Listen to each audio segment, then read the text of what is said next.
الخير وما مسني السوء إن أنا إلا نذير وبشير لقوم يؤمنون. أي ولو كنت أعلم الخصب من الجذب لأعددت للسنة المجدية. अस्सलामु अलैकुम रहमतुल्लाहि व बरकातहू। Welcome back to my channel Medina vlog के साथ मैं अब्दुल हबीब मदीना मुनव्वरा से। सबसे पहले दुरूद सलाम अल्लाहुम्मा सल्ली व सल्लिम अला नबिय्यिना व हबीबना मुहम्मदिन सल्लल्लाहु अलैहि वसल्लम अलैहि माशरे में तमाम दोस्त सब खरातीस होंगे।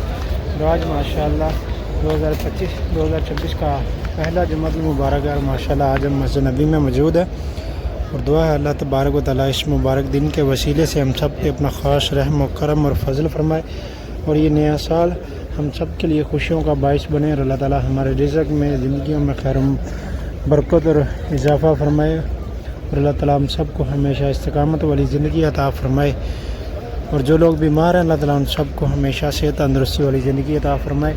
और आज के ब्लॉग में आपके साथ शेयर करेंगे मस्जिद नबी से जुम्मा का खुतबा। तो सब दोस्त आप ख़ुद भी सुने और अपने साथ दूसरे दोस्त आप फैमिली के साथ भी ज़रूर शेयर कीजिएगा। वीडियो को लास्ट तक देखें और कमेंट सेक्शन में अपनी राय का इजहार भी ज़रूर दें। और अगर आप हमारे चैनल पर नहीं हैं तो चैनल को ज़रूर सब्सक्राइब कर लें और बेल आइकन को साथ प्रेस कर लें ताकि आने वाली हर वीडियोज़ आपको बर वक्त मिलती रहे। और माशाल्लाह अभी देखें आप हर जगह सब जगह फुल हो चुकी हैं और नमाजी हज़रात जो अभी छत पे जा रहे हैं वो भी बंद कर दी हैं क्योंकि दोनों जगह पे छत पर भी और नीचे सीन में अंदर हाल में सब जगह फुल हो चुकी है। अभी जितने भी दाखिली दरवाजे हैं सब बंद कर दिए जाएंगे। और आप भी नमाज जुमा की अदायगी हरम में करना चाहते हैं तो फिर कोशिश करें टाइम से आएँ। आप लोग भी फिर बाहर मैदान में और मरकज़ी में होटल के बरामदों में नमाज जुमा की अदायगी करेंगे धूप में। इस टाइम आप देख सकते हैं ये मुख्तलिफ सब जगह पे बंद हो चुकी हैं दरवाजे हरम के अंदर से भी और बाहर वाले भी।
خفيات الغيوب وأشهد أن لا إله إلا الله وحده لا شريك له شهادة تنير لنا المسالك والدروب وأشهد أن نبينا وسيدنا محمدا عبده ورسوله شهادة تداوي أدواء القلوب صلى الله عليه وعلى آله وأزواجه وذريته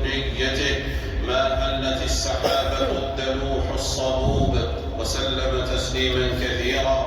أما بعد، فيا أيها المسلمون، اتقوا الله العليم بالخفيات المحيط بما في الضمائر من المقاصد والنيات، واتقوا الله الذي إليه تحشرون.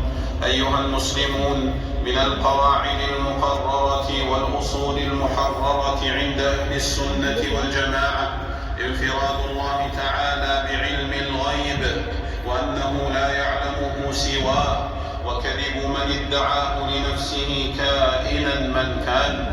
والله بالغيب والتقدير منفرد، وما سوى حكمه غي وتضليل. قال جل وعز: عالم الغيب لا يعزب عنه مثقال ذرة في السماوات ولا في الأرض، ولا أصغر من ذلك ولا أكبر إلا في كتاب مبين. وقال جل في علاه: قل لا يعلم من في السماوات والأرض الغيب إلا الله. وقال تبارك وتعالى: وعنده مفاتح الغيب لا يعلمها إلا هو. فوصف الله نفسه بعلمه الغيب إعلاما منه خلقه باختصاصه سبحانه بعلم الغيوب الخفية، ونفي علمها عمن سواه. لو الله علم الغيب عمن سواه ويعلم منه ما مضى وتأخر. والغيوب الخفية قسمان: القسم الأول ما حجبه الله عن جميع خلقه، فلا مطمع لأحد في علم شيء منه، ولم يكشفه ربنا لأحد، لا من الملائكة المقربين ولا من الأنبياء والمرسلين، كعلم الساعة، فلا يعلم أحد جلية أمرها ووقت مجيئها وقيامها إلا الله وحده. قال جل وعز: إليه يرد علم الساعة. وقال جل وعز: إلى ربك منتهاها إنما أنت منذر من يخشاها. القسم الثاني ما كشفه الله لبعض ملائكته ورسله دون سائر خلقه لحكم جليلة، فمن شاء الله إطلاعه عليه منهم أطلعه، ومن شاء حجبه عنه حجبه، ولا يفيض بذلك إلا على من شاء من رسله. ولا يعلم ملك مقرب ولا نبي مرسل شيئا من الغيب إلا بتعليم من الله جل وعز له، فيكشف ما شاء من الغيوب لمن شاء من أنبيائه بطريق الوحي، ليكون ذلك معجزة تدل على نبوته، ودلالة صادقة على رسالته، وحجة ناطقة على يمن دعوته. قال عز وجل: قال جل وعز: وما كان الله ليطلعكم على الغيب ولكن الله يجتبي من رسله من يشاء. وقال جل في علاه: عالم الغيب فلا يظهر على غيبه أحدا إلا من ارتضى من رسول فإنه يسلك من بين يديه ومن خلفه رصدا.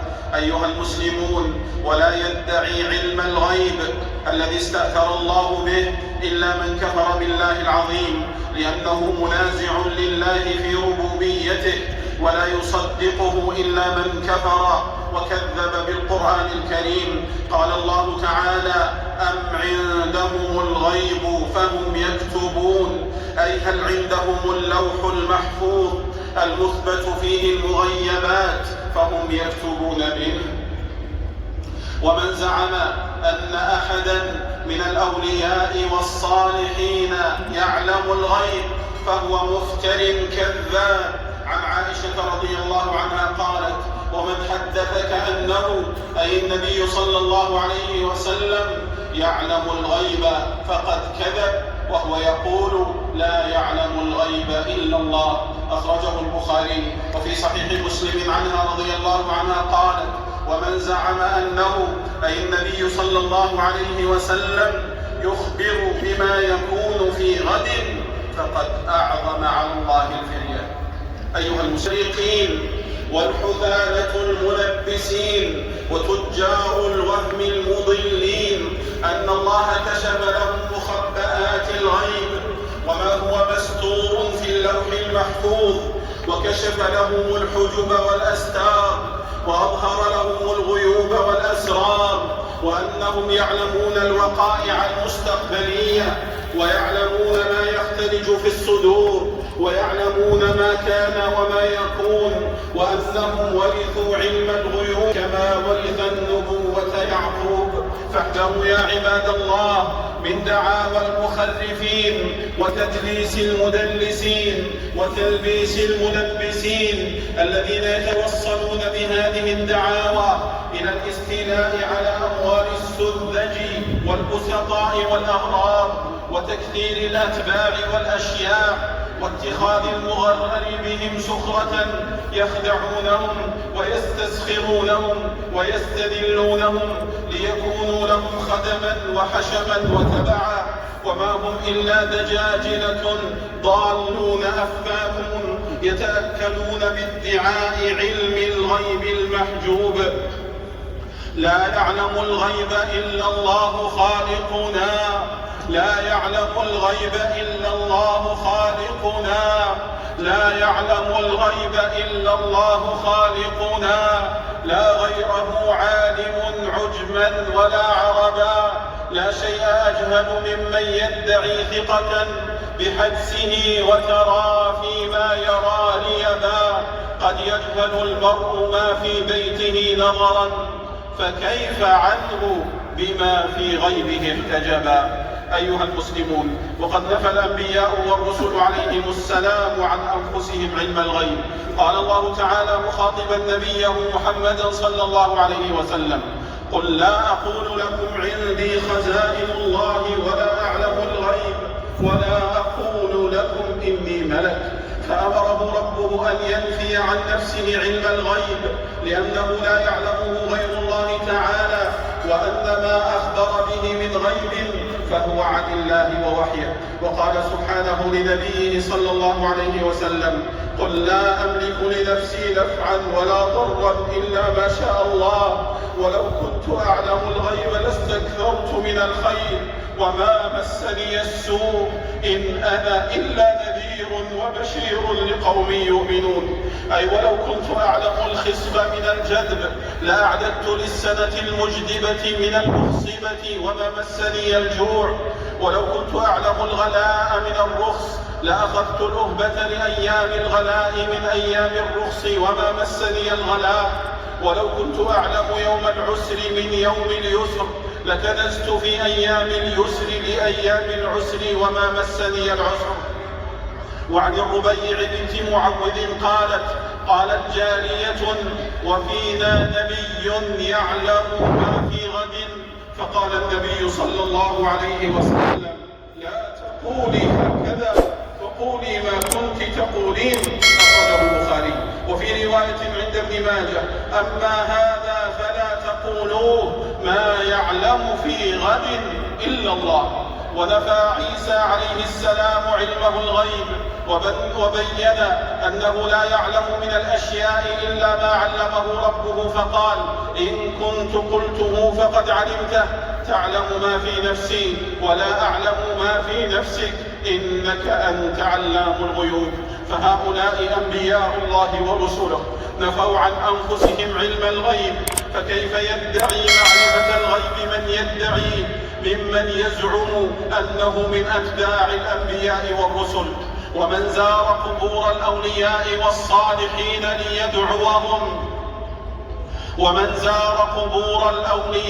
والصالحين ليدعوهم أو يستغيث بهم أو دعاهم من بعيد أو نذر لهم. أسلم على نبينا وسيدنا محمد، وارض اللهم عن الخلفاء الراشدين والأئمة المهديين ذوي الشرف الجليل والقدر العلي أبي بكر وعمر وعثمان وعلي، وعن سائر الآل والأصحاب، وعنا معهم يا كريم يا وهاب. اللهم أعز الإسلام والمسلمين وأذل الشرك والمشركين ودمر أعداء الدين، واحفظ بلادنا وبلاد المسلمين من كيد الكائدين ومكر الماكرين وحقد الحاقدين وحسد الحاسدين يا رب العالمين. رب اجعل هذا البلد آمنا، رب اجعل هذا البلد آمنا، رب اجعل هذا البلد آمنا. اللهم احفظ جنودنا المرابطين على حدودنا وثغورنا، اللهم تقبل موتاهم في الشهداء يا رب العالمين، ومن على جرحاهم بالشفاء وردهم إلى أهلهم سالمين يا رب العالمين. اللهم وفق إمامنا وولي أمرنا خادم الحرمين الشريفين لما تحب وترضى، وخذ بناصيته للبر والتقوى.